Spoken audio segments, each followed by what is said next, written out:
So let's start from the definition of data. Data means what is given. So what is given to us as our starting points in life, what we have to work with, what we have to create with to build our lives, is something that we don't control most of the time. It's given to us by forms of power who define our starting points. That's gone on throughout the whole of history. But we're entering a new period now when the very reference points for knowledge, what we can assume is there on the basis of which life is built, on which government is built, on which society is built, is given through data categories, which are not created by us as non-technical individuals. They're created most of the time by corporations who create the categories, who choose the categories without consulting us.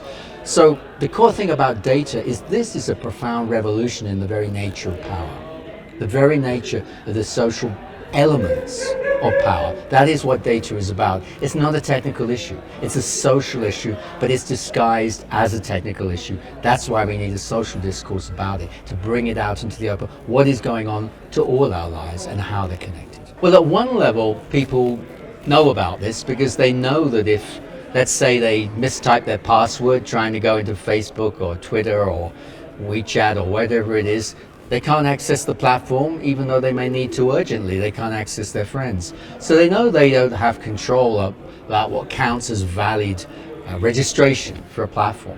They don't actually have freedom over that. And yet this is meant to be a space where they're free to be social beings. So there's a conflict right from the beginning anyway.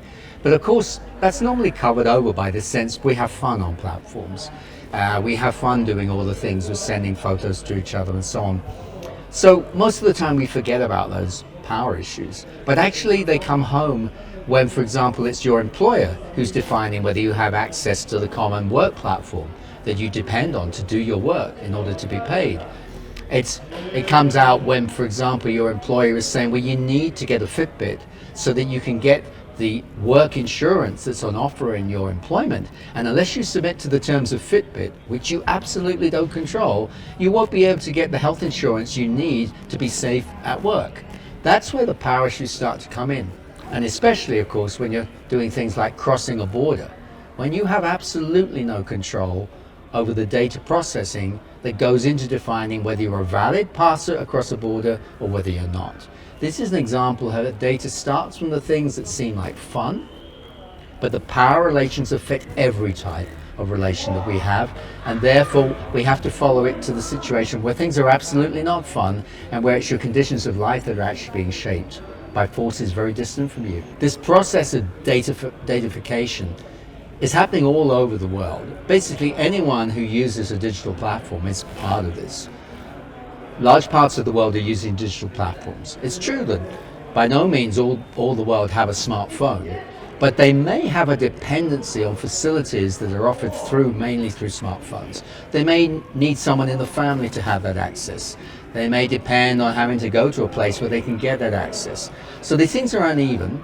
They're uneven in Latin America, but like every part of the world, this question of how power is being translated into data form is affecting the future, let's say, of government in Latin America, the future of social security, the future of the platforms where people can be social together, where, for example, WhatsApp is fantastically popular in some parts of Latin America, more so than in any other part of the world.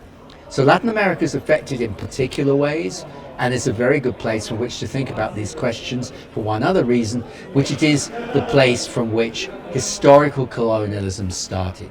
So if what's going on with data today is a new form of data colonialism, then Latin America is a pretty good place to think about what its shape might look like. Well, we have to confront something which is very hard to confront, which is that what this is about is not just building one or two nice platforms that we can use, one or two things that are convenient. It's building a whole social and economic order, which is completely interconnected, even though there are lots of forces of competition, and that we really are forced to submit to, and that requires to submit to the rules of capitalism in every possible aspect of our lives, in our dreams, when we have fun, when we hang out together. All this is now part of the capitalist economy. And it's important to underline, it didn't used to be 30 years ago. That's a really big change that's going on. It's not something we can change by any one of us dropping out of Facebook or Twitter or trying to go onto Mastodon. That in itself, what we do individually, can never be enough, because it's a social order we're talking about, which means to resist it, to begin to resist it, we have to together imagine what a different social order would look like, one that was more under our own control. That means we have to learn to reimagine the future, just at the moment when the future has already been written in stone for us by the platforms that think they already know what shape that future has. That's what we need to recognize, and that's what we need to resist.